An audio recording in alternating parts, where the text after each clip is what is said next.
Damai sejahtera Allah yang melampaui segala akal akan memelihara hati dan pikiranmu di dalam Yesus Kristus Tuhan kita. Amin.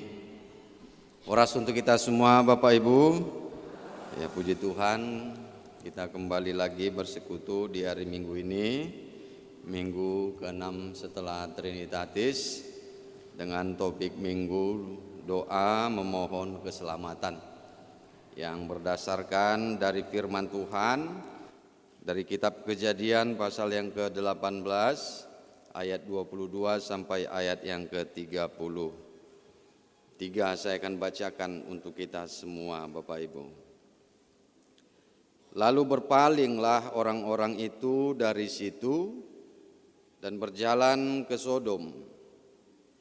Tetapi Abraham masih tetap berdiri di hadapan Tuhan. Abraham datang mendekat dan berkata, "Apakah engkau akan melenyapkan orang benar bersama-sama dengan orang fasik? Bagaimana sekiranya ada 50 orang benar dalam kota itu?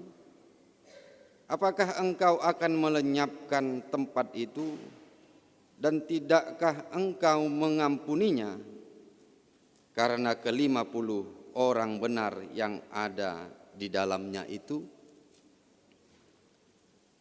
Jauhlah kiranya daripadamu untuk berbuat demikian, membunuh orang benar bersama-sama dengan orang fasik, sehingga orang benar itu seolah-olah sama dengan orang fasik.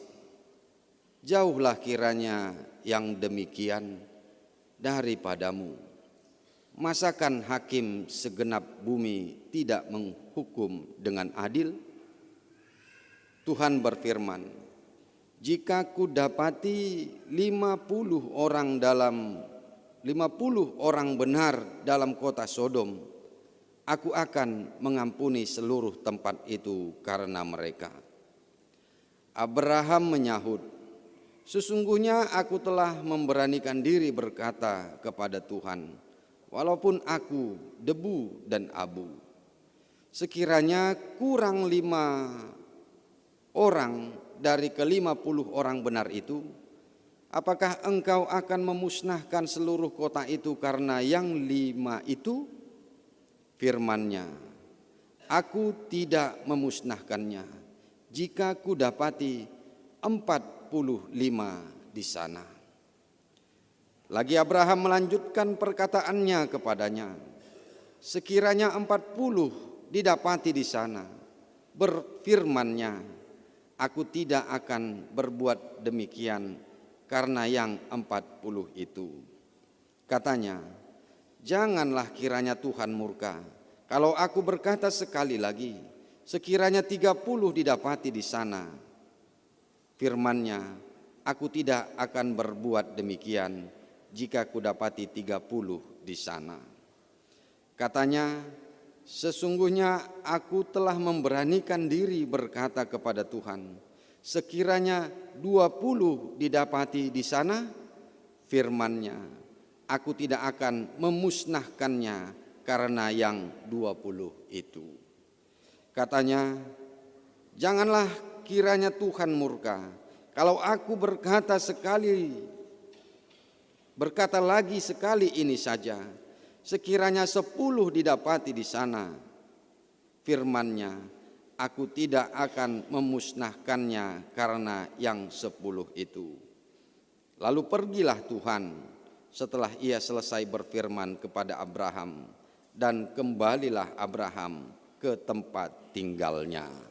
Demikianlah firman Tuhan. Bapak Ibu seluruh jemaat yang dikasihi oleh Tuhan kita Yesus Kristus, ada di dalam dunia hukum, khususnya di peradilan, ada istilah di sana dan juga menjadi suatu prinsip di dalam dunia hukum ataupun peradilan yang mengatakan bahwa lebih baik membebaskan orang yang jahat, orang yang bersalah, daripada menghukum orang yang benar ataupun tidak bersalah. Lebih bagus, lebih baik membebaskan orang yang bersalah ataupun orang yang jahat daripada menghukum orang yang benar ataupun orang yang tidak bersalah. Apa artinya di sana Bapak Ibu?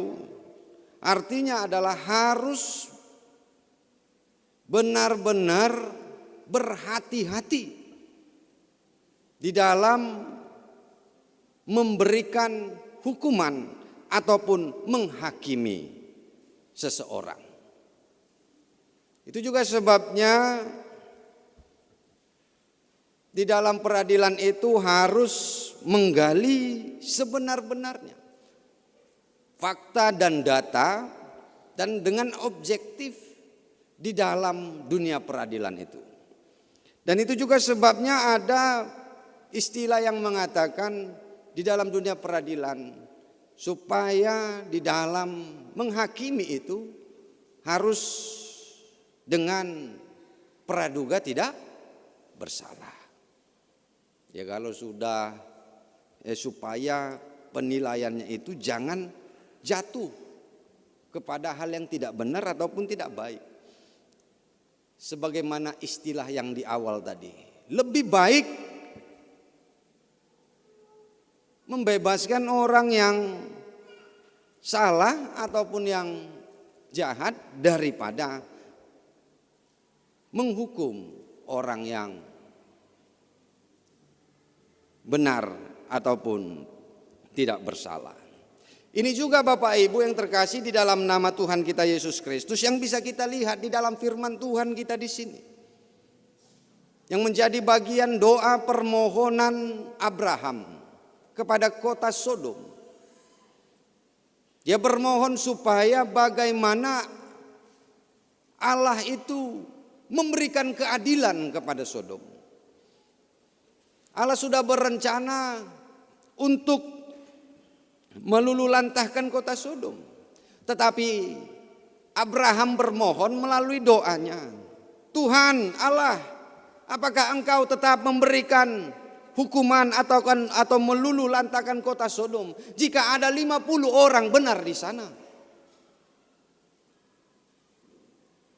Sampai kepada 10 orang, 50, 45, 30, 20 sampai kepada 10 orang.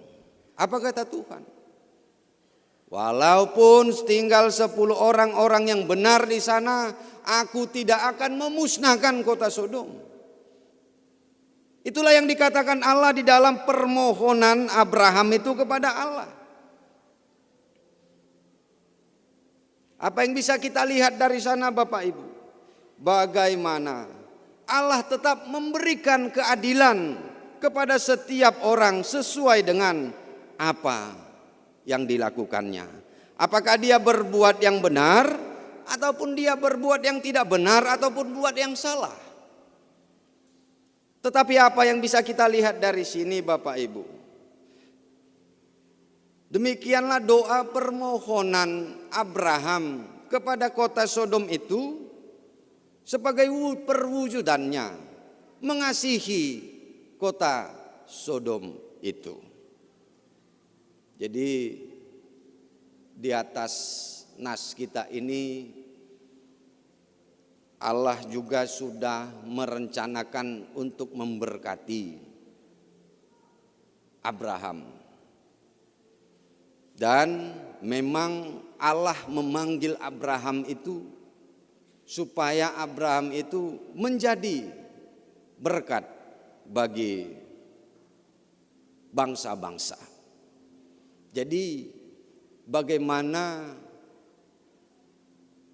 dari doa permohonan Abraham ini juga dia sudah menunjukkan bagaimana dia juga sudah mempunyai niat untuk menjadi berkat bagi bangsa-bangsa. Itu juga dapat kita lihat Bapak Ibu dari ayat 17 dan ayat 18. Tadi kita membacanya dari mulai ayat yang 22. Saya bacakan ayat 17 ayat 18. Berpikirlah Tuhan, apakah aku akan menyembunyikan kepada Abraham apa yang hendak kulakukan ini?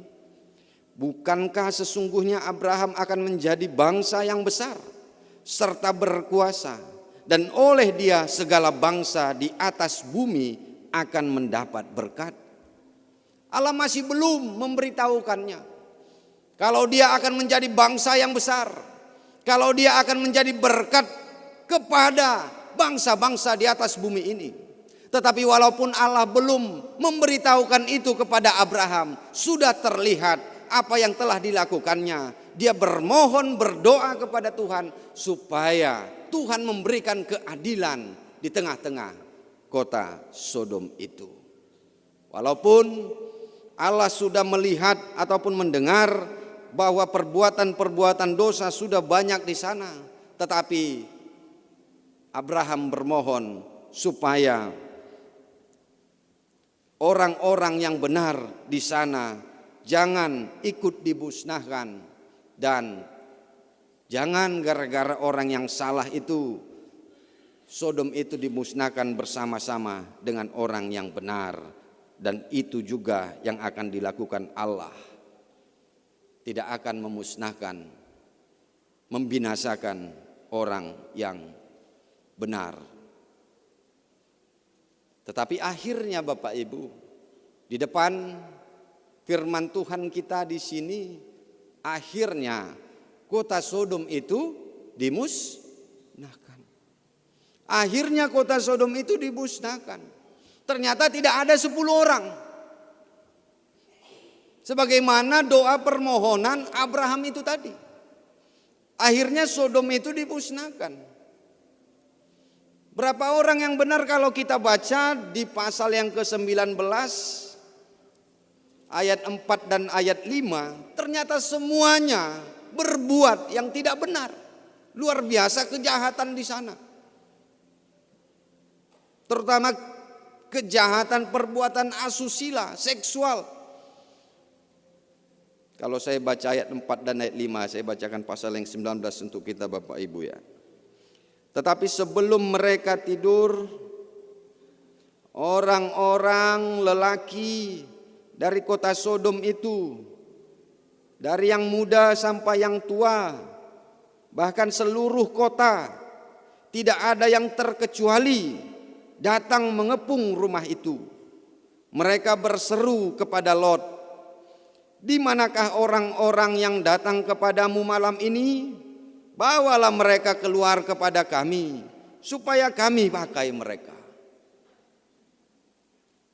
Inilah dosa yang begitu besar dari orang-orang yang di Sodom itu. Di saat ada 2 orang malaikat datang ke kota Sodom itu, dan mereka akhirnya berdiam di rumah Lot. Lot itu saudara, anak dari saudara Abraham. 2 orang malaikat itu datang ke rumah, akhirnya berdiam di rumah Lot, si Lot. Kemudian datang orang-orang kampung itu semua, orang di kota itu, kalau dikatakan di sini tanpa terkecuali. Mereka betul-betul sudah hidup di dalam keberdosaan. Akhirnya diluluh lantahkan Tuhan kota Sodom itu dengan hujan belerang. Tetapi yang diselamatkan adalah si Lot dan keluarganya, anaknya, istrinya dan anaknya perempuan. Tetapi istri si Lot tidak mengikuti perintah dari Tuhan melalui malaikatnya supaya jangan melihat ke belakang. Akhirnya istri si Lot itu menjadi tiang garam. Demikianlah apa yang bisa kita lihat dari sini Bapak Ibu ya, seperti itu. Bahwa Allah memang konsisten, Allah itu memang komitmen. Dia tidak akan menyamakan apa yang harus diperbuatnya, apa yang harus dilakukannya kepada orang yang benar dan kepada orang yang jahat. Dia akan tetap menyelamatkan orang yang benar itu, dan itu juga yang terlihat, dan itu juga yang menjadi permohonan dari Abraham di dalam firman Tuhan kita di sini. Oleh karena itu Bapak Ibu jemaat yang dikasihi oleh Tuhan kita Yesus Kristus, yang bisa kita lihat melalui firman Tuhan kita di sini, kita sebagai orang Kristen pada saat ini yang percaya kepada Tuhan kita Yesus Kristus, sebagaimana sumber keselamatan dari kita adalah Tuhan, dan yang membuat kita mendapatkan keselamatan itu melalui firman Tuhan kita di sini, kita diingatkan supaya kita hidup menjadi orang yang benar, supaya kita hidup di dalam kebenaran. Allah itu selalu konsisten dan selalu objektif. Dan itu juga yang menjadi doa permohonan Abraham itu. Siapa yang hidup di dalam kebenaran, dialah yang akan mendapatkan keselamatan daripada Allah.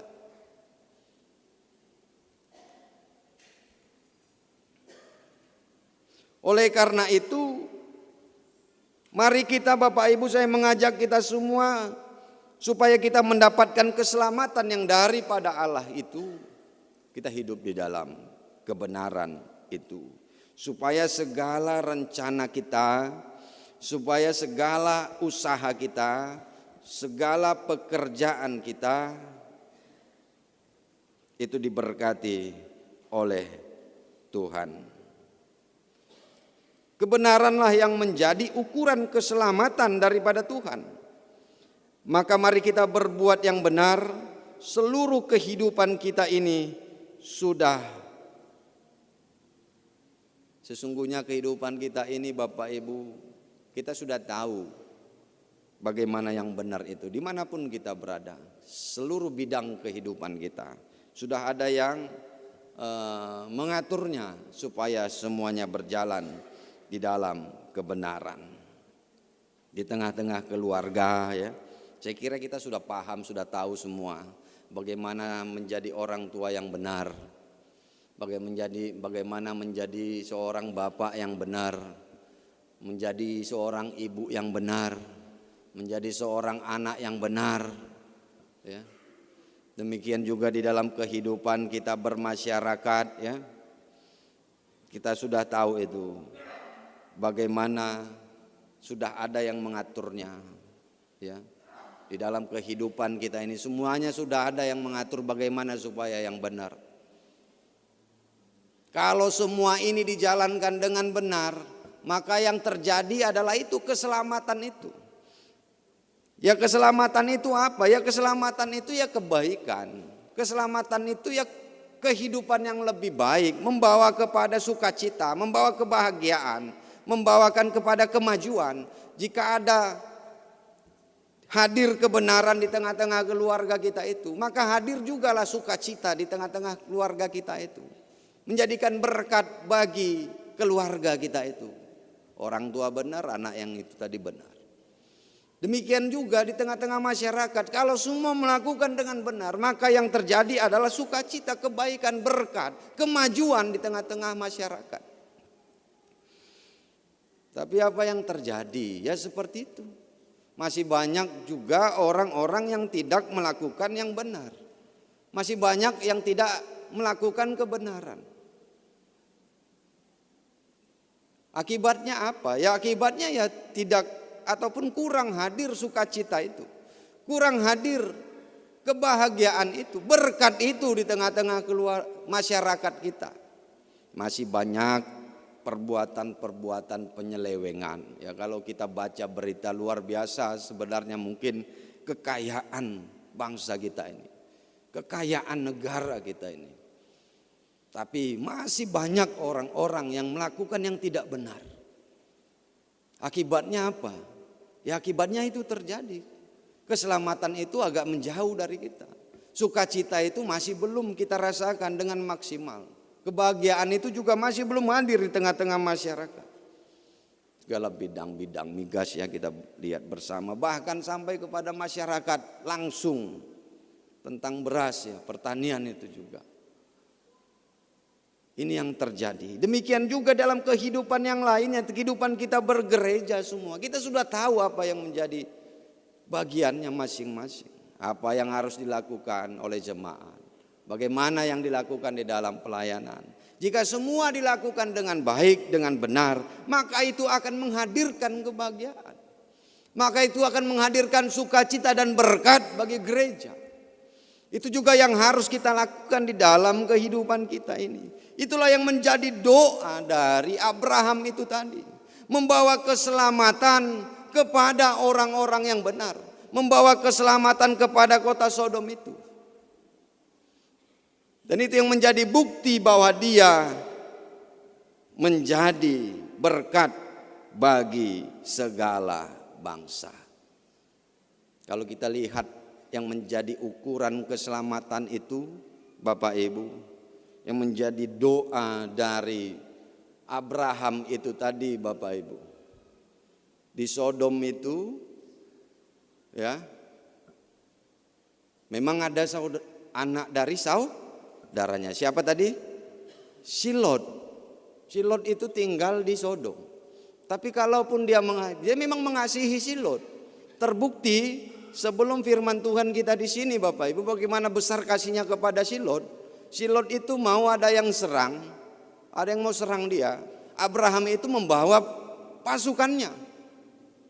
Nanti kita bisa baca mungkin pasal-pasal 13-14 ya. Ataupun sampai pasal 15 Bapak Ibu.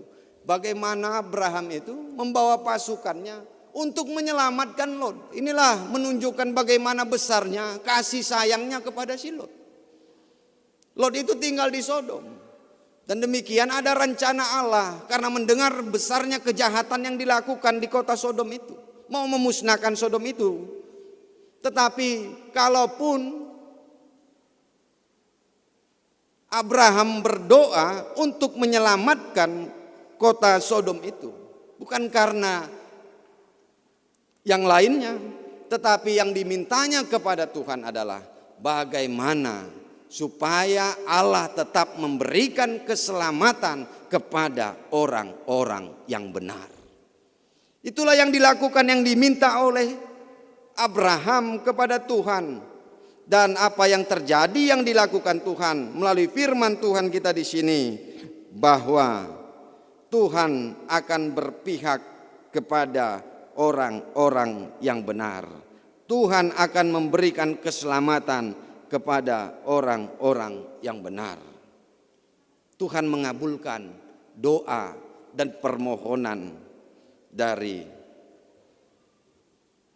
Abraham ini untuk memberikan keselamatan kepada orang yang benar. Ya, kalau kita lihat dari firman Tuhan kita di sini, Bapak Ibu, bagaimana Abraham itu berdoa, doanya itu benar dan dia itu juga menjadi orang yang benar, dan Tuhan mengabulkan doa Abraham itu, tidak memusnahkan Sodom kalau ada 10 orang, tetapi ternyata tidak sampai 10 orang dan akhirnya Tuhan meluluh lantahkan kota Sodom itu.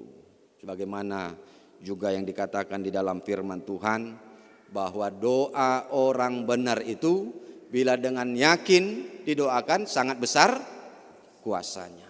Ini yang terbukti. Bagaimana Abraham sebagai orang yang benar dan doanya itu juga benar, maka itulah yang menjadi kekuatan doanya. Dan Allah mengabulkan doanya itu. Demikian juga yang harus kita lakukan. Bagaimana supaya kekuatan doa kita itu benar-benar nyata. Kita harus hidup di dalam kebenaran, dan doa kita itu juga harus yang benar, Bapak Ibu. Karena apa? Karena Tuhan tidak pernah salah di dalam bersikap. Dia akan selalu memberikan keselamatan kepada orang-orang yang benar dan membinasakan orang-orang yang berdosa. Sehingga kita sudah mengetahui apa yang harus kita lakukan di dalam kehidupan kita. Doa kita juga itu harus yang benar juga. Dan itu juga yang diajarkan oleh Tuhan Yesus Kristus melalui epistel kita tadi, yaitu sebagaimana doa yang sering kita ucapkan, yaitu doa Bapa kami. Itulah doa yang paling benar bagi kita, doa yang sempurna karena diajarkan oleh Tuhan kita Yesus Kristus. Itu sebabnya kalau kita di HKBP doa Bapa kami itu, saya pernah ya beberapa kali mengatakan itulah yang menjadi doa yang terakhir ataupun penutup di dalam setiap ibadah di HKBP, supaya itulah yang menyempurnakan segala doa-doa kita. Demikian juga yang harus kita lakukan. Saya mau ngasih saran ajaran untuk kita semua Bapak Ibu. Itu juga baiknya yang kita lakukan. Jika 2-3 orang kita berdoa, kita baiknya mengakhiri dengan doa Bapa kami dimanapun kita, di tengah-tengah keluarga kita, di dalam persekutuan kita akhiri dengan doa Bapa kami, supaya doa kita itu menjadi benar dan menjadi sempurna karena doa itu yang diajarkan oleh Tuhan kita Yesus Kristus. Amin. Kita berdoa.